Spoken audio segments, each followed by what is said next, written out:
Assalamualaikum warahmatullahi wabarakatuh.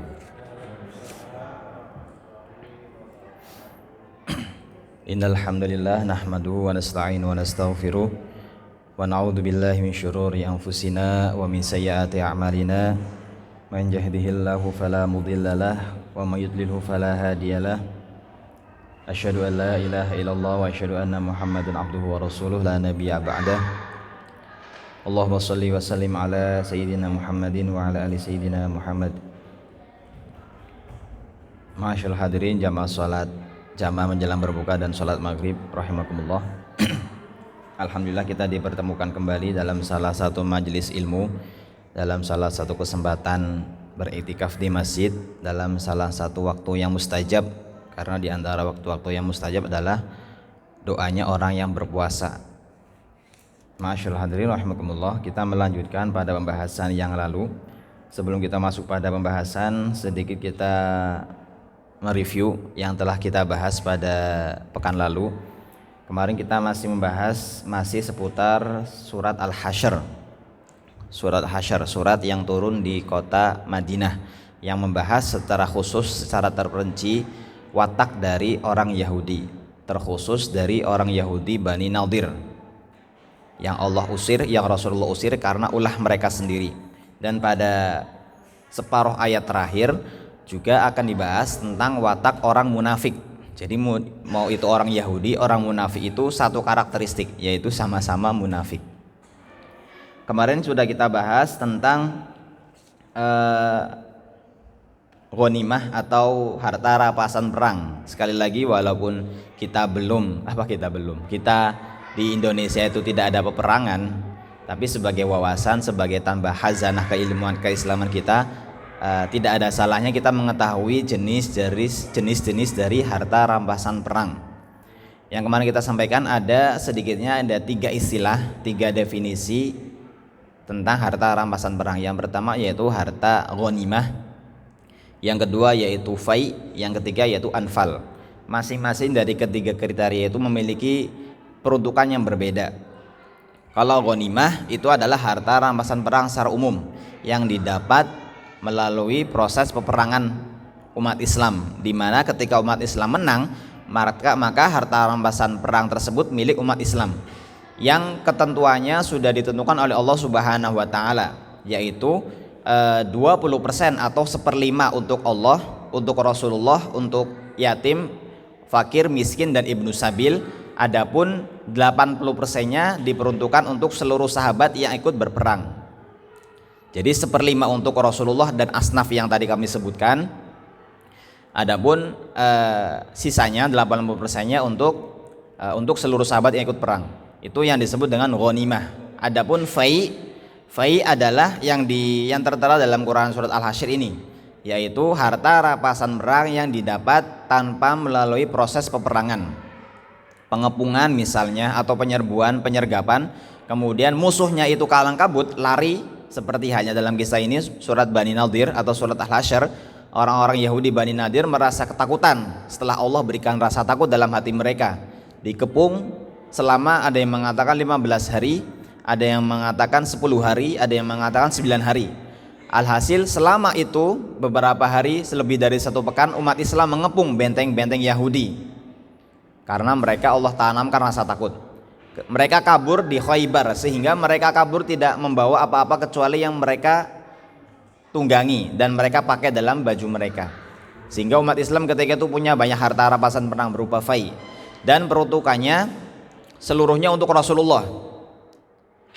Ketika Rasul sudah memperoleh, maka beliau bagi-bagi kepada 4 asnaf tadi yang kami sebutkan, yaitu untuk anak yatim, untuk fakir miskin, untuk anak orang miskin dan ibnu sabil. Kemudian dalam ayat terakhir disebutkan kaila yakuna dulatan bainal aghniya minkum. Ini konsep Islam yang paling cemerlang menurut kami, bahwa kesenjangan sosial mungkin kan di Indonesia masih kental ya. Tetapi Allah memiliki konsep yang cemerlang, yaitu harta rampasan perang itu seharusnya diperuntukkan untuk orang yang kurang mampu. Nanti akan disebutkan di ayat berikutnya, yaitu seharusnya harta rampasan perang diberikan kepada orang yang kurang mampu dari kalangan orang-orang muhajir dan sebagainya. Makanya kata Allah, kaila yakuna dulatan bainal agni, agar harta tersebut tidak saja berkutat pada orang-orang kaya, tetapi juga mereka orang miskin merasakan harta tersebut. Kemudian kemarin juga kita sudah menyampaikan sedikit tentang 3 golongan orang yang Allah puji di Al-Quran. Yang kemarin kami sebutkan baru 1, yaitu orang-orang setelah muhajir dan ansor. Siapa mereka? Yaitu kita orang. Walladzina ja'u min ba'dihim, kata Allah.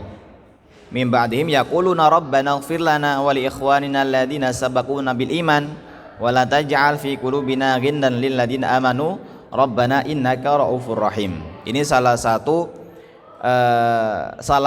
satu-satunya barangkali Bapak Ibu ya, satu-satunya ayat yang barangkali kita merasakan pujian yang Allah berikan pasca terputusnya wahyu.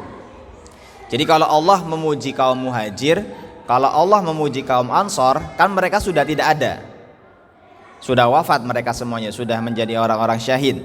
Tetapi Allah memuji orang yang masih ada sekarang, yaitu siapa? Ya kita orang. Tetapi dalam tanda kutip, selama dalam hati kita tidak ada kedengkian terhadap sesama umat muslim yang lain, tidak ada penyakit hati, tidak ada permusuhan, orang-orang yang seperti itu, maka Allah puji secara khusus. Allah berikan derajat 1 derajat di bawah orang-orang ansor. Derajat yang paling tinggi yaitu orang-orang muhajir, kemudian orang ansor, dan setelahnya walladzina ja'u min ba'dihim, yaitu kita semua. Nah, kita masuk pada pembahasan baru, yaitu tentang siapa itu orang-orang muhajir dan orang-orang ansor yang terdapat dalam Quran surat Al-Hasyr ayat 8 dan 9. Allah Subhanahu wa taala berfirman, A'udzubillahi minasyaitonir rajim. Lil fuqara'il muhajirin alladzina ukhriju min diyarihim wa amwalihim yabtaghuna fadlan minallahi wa ridwana wa yansurunallaha wa rasulahu ulaika humus shadiqun, ila akhir ayat. Pujian pertama yang Allah berikan yaitu kepada orang-orang muhajir. Jadi ini perlu kita ketahui Bapak Ibu. Pernah ada salah satu ulama ditanya, siapa yang paling afdol, muhajir atau ansor? Muhajir itu kan berarti sahabat yang ikut berhijrah, yang awalnya berdomisili di Mekah, kemudian mereka diusir oleh orang kafir Quraisy, sehingga mereka hijrah mengikuti Rasulullah di Madinah. Atau mereka kaum ansor yang afdol, orang yang memang sudah tabawwa'ud dar wal iman, sudah menetap di Madinah secara domisili dan secara keimanan, mereka orang-orang Madinah.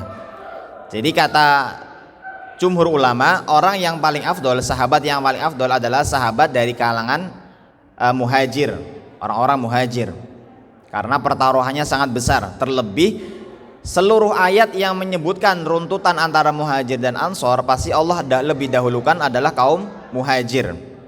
Sehingga ketika Allah menyebutkan tartib di Al-Quran, maka tartib yang pertama adalah tartib atau urutan yang paling prioritas menurut Allah Subhanahu wa taala. Dan ketika Allah menyebutkan orang-orang terbaik umatnya Rasulullah, pasti Allah menyebutkan terlebih dahulu orang muhajir, baru setelahnya orang ansor. Kenapa mereka orang-orang muhajir terbaik? Kata Allah Subhanahu wa taala, ukhriju min diyarihim wa amwalihim yabtaghuna fadlan minallahi wa ridwana. Mereka terusir dari kaum mereka, dari tempat tinggal mereka yaitu Mekah. Bisa kita bayangkan Bapak Ibu, mereka termasuk Rasulullah. Rasulullah lahir di Mekah, kecil di Mekah, besar di Mekah, menikah di Mekah, bersosial di Mekah, tetapi mereka diusir oleh kaumnya sendiri. Betapa sakitnya.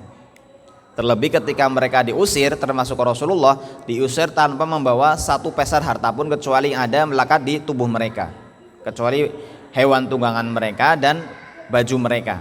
Sehingga mereka hijrah memasuki kota Madinah, mereka tidak membawa apa-apa. Bukan hanya miskin tetapi fakir. Sehingga disebutkan lil fuqara, dan orang-orang fakir. Fakir itu berarti di bawahnya miskin. Kalau miskin itu orang yang hanya bisa menghidupi dirinya sendiri dan keluarga tanpa bisa menyisihkan harta untuk menabung, itu orang miskin. Tetapi orang fakir itu hartanya minus. Kalau penghasilannya 1 juta, sedangkan kebutuhannya dia 2 juta, berarti kan minus separuh. Berarti itu kategori orang fukoro, orang fakir.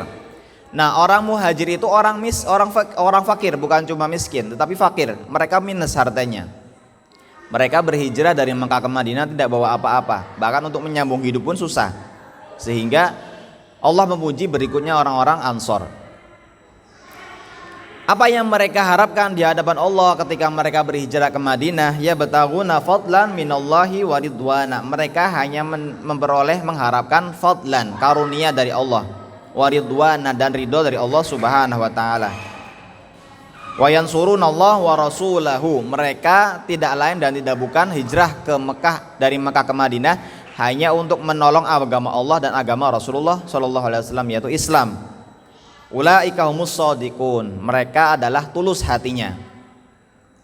Jadi sebenarnya ayat ini ada hubungannya dengan ayat sebelumnya tentang harta rampasan perang, yaitu fai.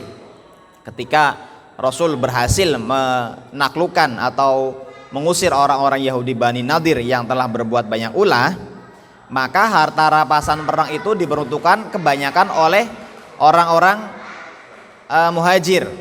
Jadi peruntukan, kalau kita baca minimal terjemahannya itu biasanya ada tanda kurungnya. Harta rampasan perang tersebut diperuntukkan bagi orang-orang muhajir, orang-orang yang hijrah, yang memang secara perekonomian mereka masih minus. Padahal seperti yang kita tahu, pengusiran Bani Nadir itu terjadi pada tahun 4 Hijriah. Jadi bisa kita bayangkan Bapak Ibu, selama 4 tahun para sahabat berdomisili bertinggal di Madinah, mereka perekonomiannya masih belum stabil, sehingga perlu untuk mereka bantu. Ketika mereka mendapatkan rampasan perang, maka harta rampasan perang itu diprioritaskan kepada orang-orang fakir dan miskin dari kalangan kaum muhajir.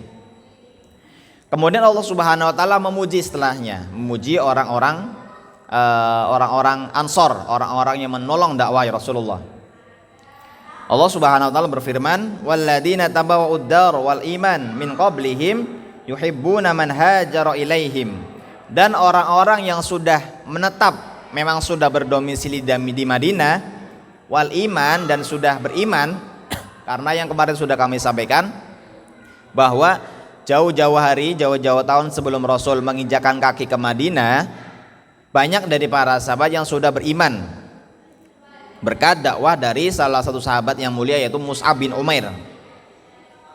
Sehingga tersebarlah dakwah Islam di Madinah. Sehingga mereka yang sudah berdomisili di Madinah, mereka juga beriman kepada Allah dan Rasulnya. Di sini ada 4 pujian kata ulama. Ada 4 pujian yang Allah sematkan dalam Quran surat Al-Hasyr ayat 9. Yaitu yang pertama, mereka sudah beriman kepada Allah dan Rasulnya. Kemudian pujian yang kedua, yuhibbuna man hajara ilaihim. Di samping mereka sudah beriman, mereka orang-orang Ansor, orang-orang Madinah juga cinta kepada orang-orang muhajir. Jadi ini yang Allah berikan nilai plus kepada orang-orang Ansor. Mereka sebelumnya tidak kenal, nggak tahu mereka siapa, sebelumnya nggak pernah lihat, tiba-tiba mereka cinta.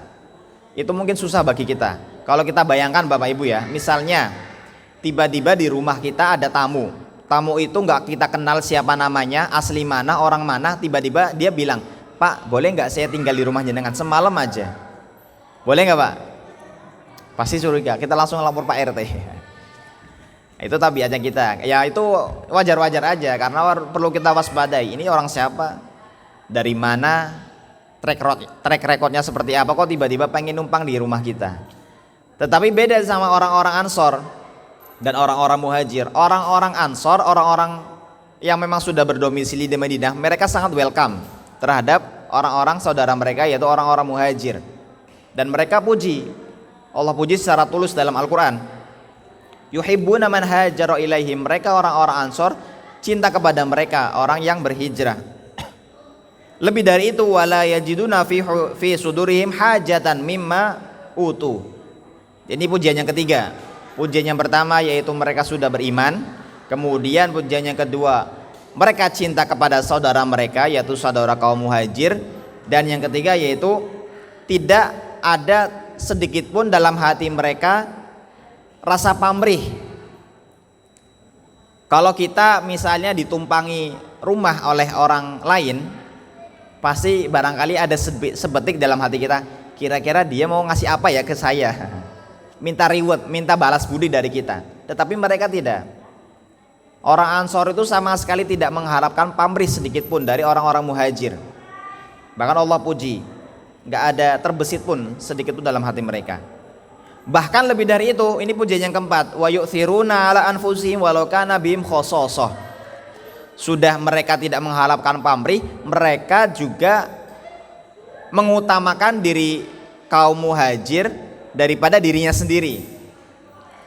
Kalau misalnya kita punya uang 1 juta, ada orang yang butuh pinjaman sama kita, uang 1 juta ini nganggur Bapak Ibu, 1 juta nganggur, ada orang yang pinjam sama kita 500 saja, Pak boleh nggak saya pinjam uangnya 500 untuk bayar SPP anak saya misalnya. Kira-kira dibolehkan nggak Bapak Ibu? Bolehkan. Kalau nggak kebolehkan Pak bangetan pokoknya. Itu umum, sudah wajar. Tetapi ini berbeda. Ada orang, kita punya 1 juta. 1 juta ini kita butuh untuk nafkah istri, nafkah anak, bayar SPP, keseharian. Tiba-tiba tetangga kita minjem sama kita, minjem 1 juta. Kira-kira mau dipinjemin nggak Pak? Nah, mikir-mikir dulu. Lah itulah salah satu sifat dari orang Ansor. Walau kana bihim khososoh wa yu'thiruna ala anfusihim, mereka mengutamakan diri, lebih mengutamakan saudaranya, saudara sesama, saudara Ansor, saudara muhajir daripada dirinya sendiri. Walau kana bihim khososoh, walaupun diri mereka itu butuh. Mereka butuh uang 1 juta, tetapi ada orang yang paling dia cintai, yaitu orang-orang muhajir, sehingga mereka lebih memprioritaskan uang 1 juta ini untuk saudaranya daripada untuk dirinya sendiri. Itulah pujiannya, empat pujiannya Allah puji terhadap orang-orang Ansor. Jadi sebenarnya mau itu muhajir atau Ansor, semuanya Allah puji, terlepas dari perbedaan pendapat mana yang lebih afdal, muhajir atau Ansor. Tapi semuanya sama-sama sahabat Rasul. Wa may yuqashuha nafsi fa ulaika humul muflihun. Dan ini ada sedikit kutipan. Dan barang siapa yang menjaga dirinya dari syuh itu kekikiran, fa ulaika humul muflihun, mereka orang-orang yang beruntung. Jadi barangkali kita sering mendengar istilah bakhil. Ada bakhil, ada syuh. Bakhil itu bahasa Arab aja Pak, walaupun mungkin sudah diserap oleh KBBI. Medit, bakhil, bukhl, akar katanya bukhlun. Ada bakhil, ada bukhlun, ada syuhun. Keduanya sama-sama kikir artinya. Tetapi Allah sebutkan dalam ayat ini menggunakan kata syuh. Syuh itu berarti bakhilnya sudah akut. Apa bedanya bukhlun sama syuhun? Kalau bukhlun, bakhil itu kita gak mau mengeluarkan harta milik kita sendiri. Dan itu biasanya tabiat manusia kebanyakan. Karena Allah Subhanahu wa taala, setiap insan itu sudah Allah tanamkan rasa bakhil dalam hatinya. Tergantung nanti kita bisa melawan hawa nafsu kita atau tidak. Kita bisa mengendalikan rasa bakhil itu atau tidak. Itu yang disebut dengan bakhil. Bakhil itu enggan untuk mengeluarkan harta diri kita sendiri. Kita punya 1 juta, kalau kita enggan berarti kita masih ada sifat bakhil. Tetapi syuh ini lebih parah, lebih akut. Syuh itu tidak mau mengeluarkan harta milik orang lain, kan aneh Pak ya. Atau misalnya harta harta masjid misalnya. Masjid itu kan harta umat. Misalnya ada naudzubillah, ada pengurus yang medit misalnya. Pengurus itu megang uang bendahara masjid. Ini contoh Pak ya, semoga nggak tersinggung. Pengurus itu megang uang harta masjid 50 juta. Ada yang ngajuin proposal, ngadain event misalnya. Padahal event itu penting bagi masyarakat, kok ya nggak dikeluarkan, katanya eman-eman. Padahal itu kan hartanya masyarakat, hartanya umat, bukan haknya mereka, bukan hak bendahara. Kok ya nggak mau mengeluarkan? Itu disebut syuh. Kalau dia saja eman dengan harta orang lain, apalagi hartanya dia sendiri, itu parah banget. Itu pernah disinggung sama Ustadz Jazir, Ustadz Dewan Suronya Joko Karyan. Pokoknya itu salah satu prinsipnya beliau kan harus 0 rupiah Pak ya, infak. Jadi pengurus masjid yang masih menyisikan harta milik umat itu masih ngendap, itu berarti ada rasa syuh kata beliau. Ada rasa medit, ada rasa kikirnya akut. Harta orang lain saja mereka simpan, apalagi harta sendiri, kan seperti itu. Jadi Allah Subhanahu wa taala mengatakan wa may yuqashuha nafsihi, siapa yang bisa mengendalikan diri dari rasa kikirnya akut, ini bahasa kita ya. Syuh, rasa kikir yang sangat, maka orang-orang tersebutlah orang-orang yang beruntung. Nah, kemudian golongan ketiga ini yang kemarin kita singgung, yaitu golongan orang-orang seperti kita tetapi dalam tanda kutip. Ini ada sedikit kisah di mana sebenarnya ayat ke-8 dan 9 yang Allah pujian Allah terhadap orang-orang Muhajir dan Ansor, ini sebenarnya bantahan telak terhadap orang-orang Syiah. Mungkin kalau di Indonesia mungkin agak asing Mbak ya, masih sedikit persentase orang-orang Syiah dan termasuk tidak dilegalkan di Indonesia. Tetapi orang-orang Syiah itu kan identiknya mereka suka mencaci para sahabat.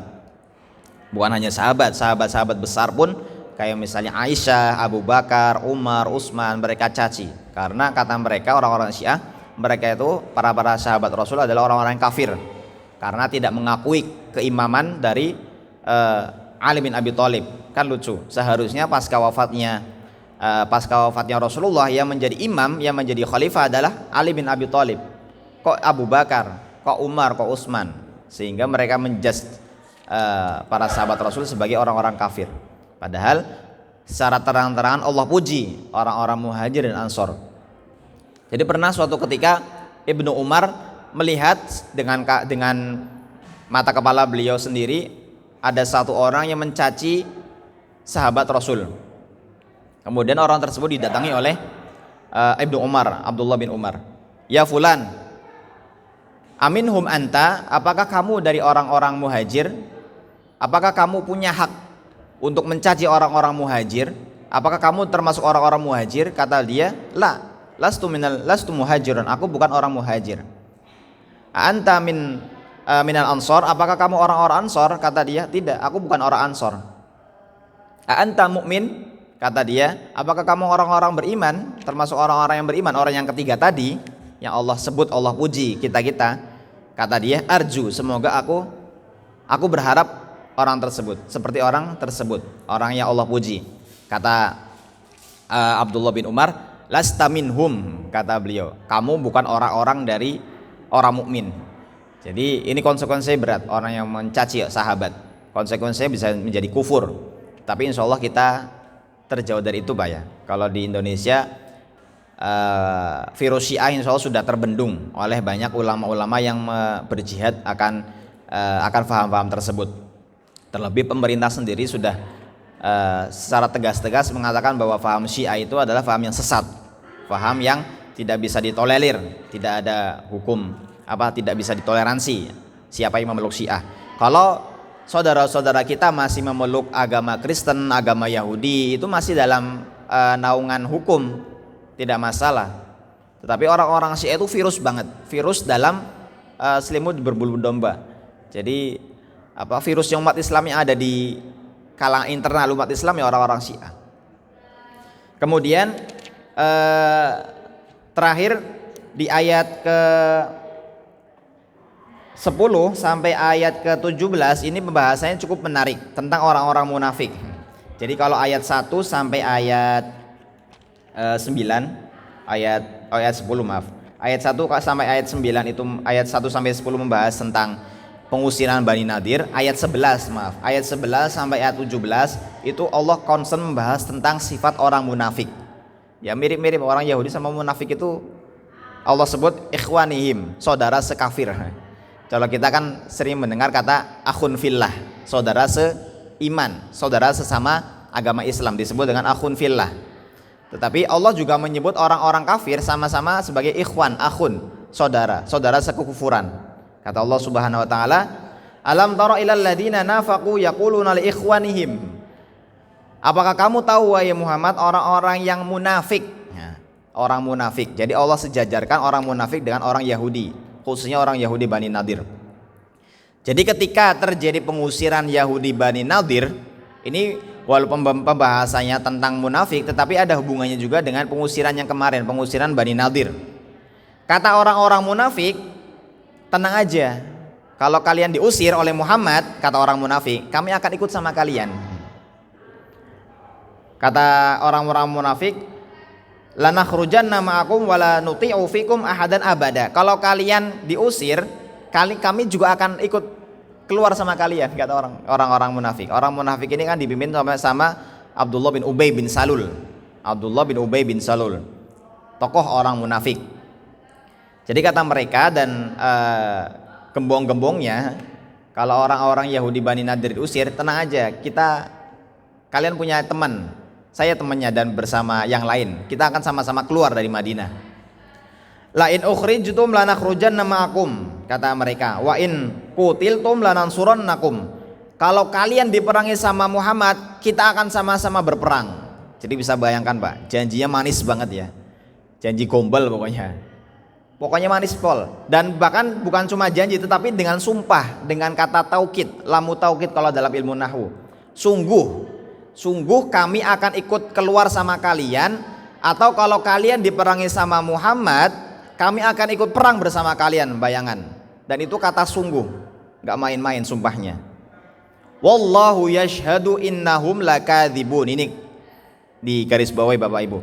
Dan Allah sungguh mengetahui bahwa mereka orang-orang pendusta, orang-orang munafik. Yaitu janji gombalepol pokoknya. Orang munafik. Makanya Allah sebut dalam ayat ini menggunakan kata li ikhwanihim, saudara mereka, saudara sesama kekufuran.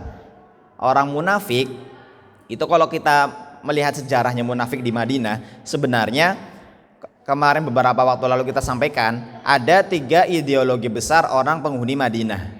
Yang pertama ideologi Islam yang memang sudah dipeluk sebelum Rasul hijrah berkat dakwanya Mus'ab bin Umair. Kemudian ideologi Yahudi, agama Yahudi, dan ideologi paganisme, penyembah berhala, orang-orang kafir.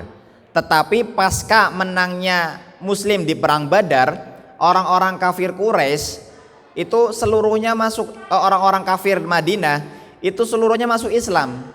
Tetapi masuk Islamnya bukan karena tulus, tetapi karena takut. Karena Islam menang, punya izzah pasca menangnya perang Badar, maka akan merasa terancam. Takut-takut kalau mereka nggak masuk Islam, mereka akan diperangi oleh Muhammad dan kawan-kawannya. Sehingga untuk menutupi aib mereka sebagai orang-orang kafir, mereka terpaksa masuk Islam, tetapi Islamnya Islam KTP, Islam munafik. Sehingga berubahlah status ideologi tersebut dari awal ideologi kafir menjadi ideologi munafik. Nah, itu sejarahnya. Konsekuensinya orang-orang munafik Madinah, mereka iman terhadap Rasulullah di depan beliau, tetapi mereka kufur di baliknya. Sehingga mereka punya kongsi di balik Muhammad, di balik Rasulullah, yaitu orang-orang Yahudi. Sehingga dengan manisnya dia mengatakan lain ukhrijtum lanakhrujanna ma'akum. Kalau kalian diusir, kami akan bersama-sama kalian keluar dari Madinah. Wa in qutiltum, kata orang-orang munafik, lanansurannakum, kami akan menolong kalian. Tetapi Allah bantah dengan bantahan yang telak. Wallahu yashhadu innahum lakadzibun. Allah bersaksi bahwa mereka orang-orang munafik sungguh sangat pendusta. Kemudian kata Allah Subhanahu wa taala, la in ukhriju la yakhrujunna ma'hum. Ini ayat ke-13 yang tadi kami sebutkan. La antum asyaddu rahbatan fi sudurihim minallah, dzalika bi annahum qaumun la yafqahun. Ini salah satu karakteristik orang Yahudi. Kemarin juga kita sebutkan ada 3 golongan besar dari orang-orang Yahudi di Madinah, yaitu Yahudi Bani Qainuqa, Yahudi Bani Nadir, dan Yahudi Bani Quraidah. Yahudi Bani Qainuqa, Bani Nadir dan Quraidah. Yang pertama kali Rasul usir yaitu Yahudi Bani Qainuqa. Yang kedua yaitu Bani Nadir, yang ini. Mau itu Yahudi Bani Nadir, Qainuqa atau Quraidah, semuanya walaupun sama-sama Yahudi tapi nggak akur. Dan ini Allah sebutkan, la antum asyaddu rahbatan fi sudurihim minallah. Mereka tuh sama-sama punya selisih, sama-sama suku Yahudi tapi punya selisih. Nah, makanya ini mungkin secara tidak langsung Allah singgung, Allah sentil kita. Barangkali kita di Indonesia itu banyak, mayoritas kan Islam Pak ya, 85% Islam. Tetapi pertanyaannya, apakah kita sesama Islam itu masih sudah akur atau saling berpetak-petak? Itu kalau kita masih berpetak-petak merasa pendapat kita masih paling benar, nah, Berarti kita nggak jauh beda sama orang-orang Yahudi. Orang Yahudi Bani Qainuqa itu nggak pernah akur sama Yahudi Bani Nadir. Bani Nadir nggak pernah akur sama Bani Quraidah, karena mereka sama-sama punya ideologi tersendiri walaupun sama-sama Yahudi. Sehingga mereka berdomisili di Madinah itu beda tempatnya. Satu teritorial Pak ya. Karena mereka masing-masing sama-sama punya konflik di dalamnya. Kemudian Allah Subhanahu wa taala juga berfirman tentang pencirian orang Yahudi dan munafik. Orang munafik dan Yahudi. Tadi kan kami sebutkan orang munafik itu sangat munafik. Jadi manis di depannya. Kalau mereka diusir, mereka ikut terusir. Kalau mereka diperangi sama Muhammad, mereka ikut akan berperang. Tetapi ternyata ketika mereka diperangi, ketika mereka diusir, mereka stay di Madinah. Kan lucu banget. Ini diperumpamakan sama Allah Subhanahu wa taala. Kamatsali syaiton id qala lil insani kfur. Udah. Cepet banget. Mungkin kita sambung besok hari insyaallah tentang perumpamaan yang Allah sebutkan ciri-ciri orang munafik dan gambaran orang munafik dengan setan seperti apa. Karena ini menarik Bapak Ibu. Mungkin bisa dibaca terjemahnya di rumah ayat ke-16. Karena ada satu kisah menarik tentang di beberapa tafsir yang berkenaan dengan ayat ini. Mungkin ini saja yang buat kami sampaikan. Kurang lebih ya mohon maaf. Kita tutup dengan kafaratul majlis. Subhanakallahumma wa bihamdika asyhadu an la ilaha illa anta astaghfiruka wa atubu ilaik. Sekian, wassalamualaikum warahmatullahi wabarakatuh.